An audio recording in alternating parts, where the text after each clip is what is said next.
So, hello everyone, welcome to the channel, welcome to the morning after show, which is actually the evening after. So it's the evening after the night before. I've been at work this weekend, so I haven't really had the chance to do much. What a performance, what a result. What a result I would have taken. I'm sure most Newcastle fans would have taken a draw prior to the game away at West Ham. As I've alluded to a few people in the last week or so, we do have a really good record in hindsight away at West Ham. We've had a couple of 3-2 victories there in previous years and come away with some good results and some good performances. It was the performance that was more pleasing than the result there in this case. As I said, 1-1 away to, well, I think they were 4th place when we played them, or 5th, excuse me. Either way, a solid team who've had their own injury problems of late, but a really good team, some top players who are pushing on deep in the Europa League. Great performance. Before I go on to the players, the main thing that was pleasing about this result, or this performance, this game, was the manner in which we took West Ham on at their home ground. You know, we showed no fear. Newcastle United nowadays under Eddie Howe, with the new signings, the new energy, the new owners, we are unrecognisable to what we were last season, and particularly at the start of the season under Steve Bruce. Completely unrecognisable. We took them on, we went for it, we played on the front foot. In the post-match interview, Eddie Howe said that we were dominant in the first half. I thought the first half was quite competitive, particularly in the midfield, as I expected it to be. You know, you pick the likes of 3 main midfield players for West Ham in that central area. You know, Pablo Fornals, who I'm a big fan of. Declan Rice, who's obviously in the top 3 central midfielders in the league, I would say, this season. And Souček, who's got an eye for goal as well. Up against Jonjo Shelvey, Joelinton and Joe Willock. And it was a real battle. It was scrappy at times, but it was we saw some real top quality football yesterday. Totally different to the Villa game. You know, the referee wasn't stop-start. It was a hard game. It was a tight game. It was competitive, but we did dominate at times. We played really well. We played on the front foot. We didn't go there to defend and hit them on the break. We did when the opportunity arose, but we went there and played front foot, brave, attacking football, which was so good to see. So team selection, it was a late surprise, which had everyone sort of thinking, oh my God, we're up shit creek here, which I'll get to in a minute. But so 4-3-3, Dubravka in goal, Matty Targett left back, great to see him back. Centre halves retained Dan Burn and Fabian Schär, Emil Kraft at right back, obviously due to Kieran Trippier and Javier Manquillo being injured, unavailable to play. 3-man midfield, as I've already said, Joelinton, Joe Willock, Jonjo Shelvey, 3 Js. Then up front we had Jacob Murphy on the left wing, Ryan Fraser on the right wing, and Chris Wood through the middle. Now, Jacob Murphy on the left wing. As soon Newcastle was slow on the uptake in releasing the team sheet on Instagram. So when I was at work with a West Ham fan, when he said, oh yeah, ASM's not playing, I didn't believe it at first because they were so slow to upload it, but ASM was injured. Nothing throughout the week was mentioned of this injury. I think it was a late call that he'd sustained a knock. He'd been kicked a few times against Villa and was unavailable to play. I keep saying ineligible. He was unavailable to play. My first thought was, oh my God, Kieran Trippier has been overall our best player in the last 6 weeks. ASM is our star man, our X-Factor player, our flash of brilliance, the real, you know, our star man going forward. So I thought, oh my God, we're in trouble here. We're in trouble. However, as closer the kickoff approached, I did think, actually, this could work a blessing in disguise. I'm not trying to get on ASM's back, but we all know he isn't as defensively minded, or as... He can be lazy. And Jacob Murphy is anything but lazy. So we had 2 real workhorses on the wing yesterday, Jacob Murphy and Ryan Fraser. Ryan Fraser's a new man. he is probably the second player in terms of transformation under Eddie Howe. He just looks a completely different player to what he was under Steve Bruce. But just touching on Jacob Murphy, prior to the game, I did think actually this could work out better. Chris Wood, they alluded to it in the pre-match coverage, that Chris Wood, perhaps he's struggling with balls into the box because either they don't come from ASM, or because ASM is so tricky, so much of a maverick, he takes people on. Chris Wood maybe, look at the statement there, maybe struggling with the timing of his runs. Jacob Murphy will get the ball out of his feet and get the ball in the box. He's a dynamic runner, he does drive forward, but when the opportunity on the wing to get the ball in the box arises, he will do that. And he did. So, let's look through the team, back to front performances. Dubravka, nothing he could do about the goal. He made a smart save off of Jared Bowen, tipping onto the post, the bar in the first half. Other than that, again, for the fifth or sixth game in a row, he did not have a lot to do. Again, testament to our defence. He commanded his area, he organised, he looked comfortable with the ball at his feet, which is a big change from the Steve Bruce era. And he just commanded his area. He caught balls that were there to be caught. Late on in the game, when the crosses started, we were bombarded for a spell. He did well. He commanded his area, as I've said. He dominated his area, and he took control. I don't think you can ask much more of that for a goalkeeper. Left back, Matty Targett, I thought was potentially our man of the match. Solid, got the ball in when he could, tackled really well. Bowen didn't run riot like he was expected to, and a lot of that was down to Matty Targett. There's been a lot of chat today on social media about already fans and pundits are suggesting Newcastle should make this move a permanent move, and I couldn't agree more. I think he's been very, very good since he came in. Is he going to be that player who's going to be involved in the successes of the years to come that the money should facilitate? Possibly not, but he's that perfect calibre and standard of player to get us from bottom table to mid-table, sort of 8th, 9th, 10th, 11th sort of area. And already I'm a massive fan of his. I think he's been excellent since he joined, and yesterday was no exception. Fantastic. Dan Burn, not quite as good as he was against Villa, but still very, very good. 8 out of 10 performance.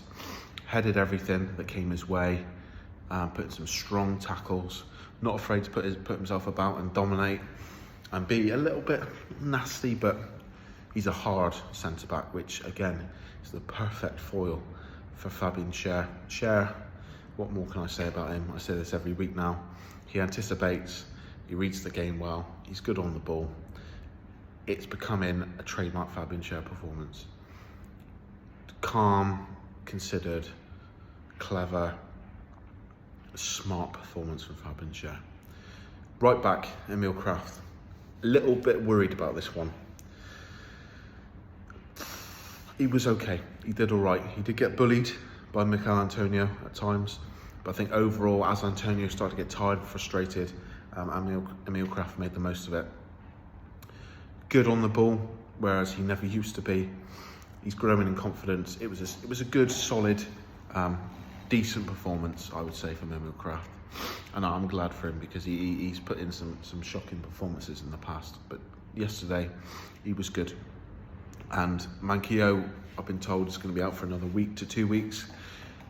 With Brentford coming up again, Emil Kraft at right back. After that performance, you think, yeah, okay, I'm not worried about him. Midfield, Jonjo Shelvey, Joelinton, Joe Willock. No, Bruno again. If these three carry on playing the way they're playing, Bruno's not going to start for a while because they were excellent. Jonjo Shelvey put the ball around well, made some stiff tackles at times, got a bit physical when he needed to. It was good to see him chasing the ball, marshalling things, dropping a little bit deeper, letting Joe Willock run on and Joelinton be that box to box. I've said it in the last few weeks, they could almost play one in front of the other, in a sort of three.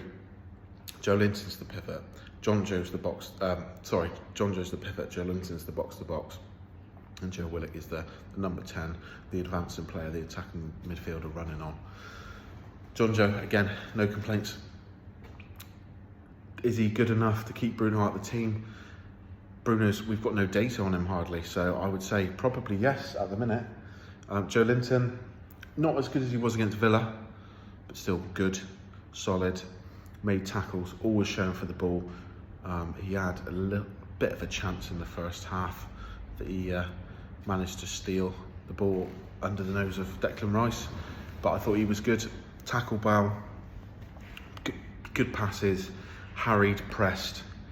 The midfield battle was very, very good. No one really stood at head and shoulders above the rest, but that was good for us because we're playing away from home against 3 very good midfield players, who I've mentioned already.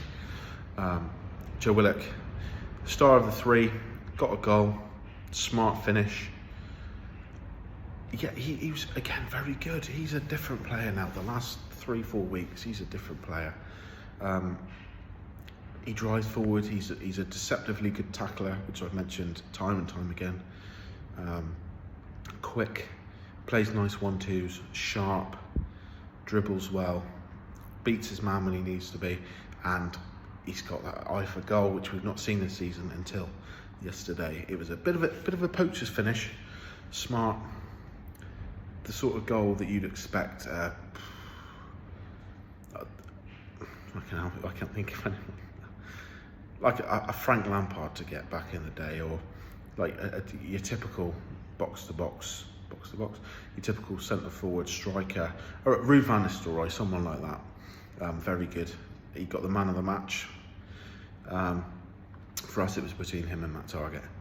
But if you're going to look at effort applied and running themselves into the ground and taking up almost impossible tasks for the team, Ryan Fraser, he got manhandled by Mikel Antonio at times, but that he didn't stop him. He kept trying, he kept plugging away, he kept coming back for more, and he was really, really good. The running he puts in, unbelievable. He looked injured at times. He was limping a lot at one point, and I think Miggy Almore might come on for him, but didn't stop running, effort up and down. We were getting dominated a little bit by Antonio down our right hand side, but he didn't stop running, didn't stop trying. Full marks, Ryan Fraser, brilliant. If he can just start getting a few more assists. Now, goal scoring is our problem, so you can't really get onto him too much about that, but he was very good. Jacob Murphy, left wing, again, had to fill ASM's boots. Didn't do that, but who can? Solid, always an outlet, got free quite a few times on the left-hand side. Obviously, he would prefer to play on the right, but he won us countless corners from beating his man initially, shifting it onto his left foot, trying to drive in a low cross, and it went out for a corner. Very good, always willing. Anyone who watches this channel regularly will know I'm a big fan of Jacob Murphy. He's not afraid to try things. He'll take his chances. He's a buoyant fan of the club, and yeah, just brave, won't give up, not afraid to try different things, not scared of being in possession, diligent, and he'll just work and work and work. We had 2 workhorses on the wings yesterday, which was crucial. Centre forward, Chris Wood. Now, didn't score again. Didn't really have any chances. Grafted, did what he could in the air. However, he was up against 2 centre-backs yesterday who were very, very good. Was it Dawson? I think he's called, I apologise. The guy who won the man of the match for the whole game. I want to say Michael Dawson, but that's the Tottenham player. I think he's called Dawson. Their centre-back, the guy who scored, brilliant. He was sensational, and he largely kept Chris Wood quiet. Kurt Zouma, I'm not going to get into all the Zouma stuff. I'm not really, it's not what this channel's about, it's the Newcastle channel. But I thought he played well yesterday, and the 2 of them marshalled Wood fairly well. But he was a threat. He still gave them something to do, something to think about. He's in dire need of a goal, though. I think if he gets a goal, that will set us off. But obviously with ASM, I've heard, again, a bit like Manquillo, I've heard rumours of a fortnight layoff. So in a way, that's good for Chris Wood, because Jacob Murphy and Ryan Fraser will just be getting balls in the box, getting balls in the box, getting balls in the box. Kraft is capable of the odd cross as well. John Shelby's obviously a fantastic technique, so he's going to have ample opportunity with those players in the coming weeks to get himself on the score sheet. It's not just headers. We all know he's capable of more than that, and he's not so solely restricted to that game, but that is his strength. The guys who came on, Christ, I can't really remember. Bruno came on, again, not long left, didn't have a chance to do much, but he didn't look out of place. He harried. When it started to get a little bit, a few handbags, he stuck up for his pals, which was nice to see. Miggy Almiron came on. I think Miggy Almiron's Newcastle career is pretty much dead in the water, to be honest, but that's for another video. He came on, did his usual run-in, full of enthusiasm and energy, which is good to see. Who was the third substitution? Sean Longstaff. I believe Sean Longstaff came on late on, didn't really have anything to do. The goal, the West Ham goal, disappointing that the runner was let go, that Dawson was let go, but that happens to all teams, you know. I don't know who was meant to be marking him, but they let him go and it was a great finish. Nothing the goalkeeper could have done. Our heads did not drop, which is the most crucial thing. We were the better team up until that point. We dominated the game. They scored. You thought, oh God, here we go. Heads did not drop. Then I was fairly relaxed watching that game yesterday, even at 1-0 down against us, a really good team. That shows progress. That shows belief, confidence, progression. It's great to see. Previously, when we go 1-0 down in the game, you know that a draw is the best we're going to get out of it, because we are not coming back to win. All right, we didn't come back to win yesterday, but I believe that our goal is a bit of a weird, you could say, scrappy finish, but it was lovely play. The build-up was very good. I think, was it Murphy or Fraser sort of flicked the header on. I think Murphy might have put the ball in the box. Excuse me. And smart finish by Joe Willock. I can't fault anyone. Like I said, Chris Wood was beaten yesterday by two centre-halves who got the better of him, but he still gave them something to think about at all times. I've seen tweets and stuff about Dawson complaining to the referee that Chris Wood was winding up Zuma, making cat noises to him. If that's true, I've got time for that. But yeah, just all-round gritty performance, but a talented performance as well, a brave one. You know, the fans were together. The team went straight over to the fans. There was none of this running down the tunnel because it's sulking, because we didn't win. Straight over to the fans. The fans were loving it. It was a draw away to West Ham this season is a very, very good result. I think we're unbeaten in 6 now. I'm not counting the Cambridge result, because the league is everything to us, especially this season. What it is now is the only competition we're left in. But draw against Watford, draw against Man United, draw against Watford, beat Leeds, beat Everton, beat Villa, draw against West Ham. Bar Watford, all of those teams are above us in the Premier League. We've got a away game to Brentford coming up. Can't wait for that. I think we play Southampton away soon. I'm not looking forward to that. Southampton look a very, very good team at the moment. Very good team. Where we're trying to get to next season, I think. But anyway, it's for another video, for another day. Great performance, great attitude, brave, attacking football. We're not afraid of anyone anymore. Obviously, if we go to Anfield or to the Etihad and take them on at their own game, we're probably going to get beaten, and beaten decisively, because the quality of player they possess. However, it shows an attitude shift that we're not afraid of anyone. We're not going to get bullied by anyone anymore. We have to be tactically astute, smart, and strategic in our approach. Of course we do, and I think we got the right man for that job in Eddie Howe. He's meticulous in his approach and preparation and tactics. However, we're not going to go and lie down and die for anyone anymore. If teams are going to beat us, they're going to have to fucking work for it, which is so pleasing to say as a Newcastle fan. Right, Sunday night, it's about 10:30, I think. I'm off. Good night. Thanks for everyone who tunes into the channel. please, more subscribers. I think I've got about 11. I've done loads of videos. I think I've got well over 100 on my channel now. Yeah, thanks for watching. Please subscribe, comment, like, whatever. Appreciate it. See you later.